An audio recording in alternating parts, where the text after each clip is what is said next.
My name is Rahul Bhatia. I'm an engineer by profession. I have a question that has been in my mind for quite a while now. The Noble Quran says, "Let there be no compulsion in religion." That's point number one. And point number two is that the punishment for a Muslim who wants to come out of Islam, God forbid, is death punishment. According to me, this signifies a virtual compulsion in the mind that this is the punishment which will be given to me, so hence I cannot do it. And this kind of, I just need some clarification. I'm sure there is a clarification on this point. That's a very good question. He hasn't given the reference. First, he quoted the verse of the Quran from Surah Baqarah, chapter number 2, verse number 256, which says, La ikraha fid deen, there is no compulsion in religion. And that is part of the deen, that you cannot force anyone, you cannot compel anyone with the point of the sword or the point of the gun. His next question is that if any Muslim leaves his religion and becomes a non-Muslim, becomes an apostate, then the penalty is death. So isn't this a sort of compulsion? Before I give the answer, I'd like to mention that every country has its own law, its rules and regulation. And most of the countries, one of the highest punishments is for treason.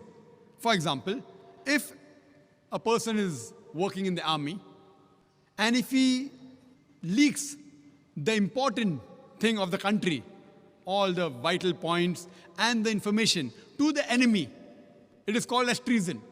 Most of the countries, if anyone does treason, sells the important blueprints and documents of the country to the enemy, many of the countries, the death penalty, many of the countries have life imprisonment.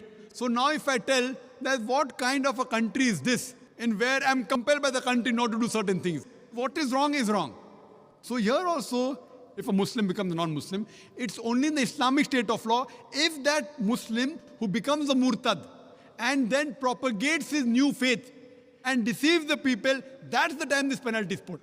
For example, if in a school, if I appoint a teacher, mathematics teacher, she is teaching 2 plus 2 is equal to 4, then tomorrow she teaches 2 plus 2 is equal to 5. So, but naturally I won't keep her in my school. The same way, the punishment for such a murtad in an Islamic state, it is death. This will not be called as compulsion. It will be a person who has strayed away from the truth to the falsehood. But as far as making anyone accept Islam, no Muslim can force any non-Muslim to accept Islam at the point of the sword or at the point of the gun. What we have to do is we have to convey the message. If you like it, you accept it. If you don't like it, no problem. Our job is to convey the message. It's mentioned in the Quran, Surah Ghashiyah, chapter number 88, فَذَكِّرْ نَمَّا أَنْتَ مُذَكِّرْ.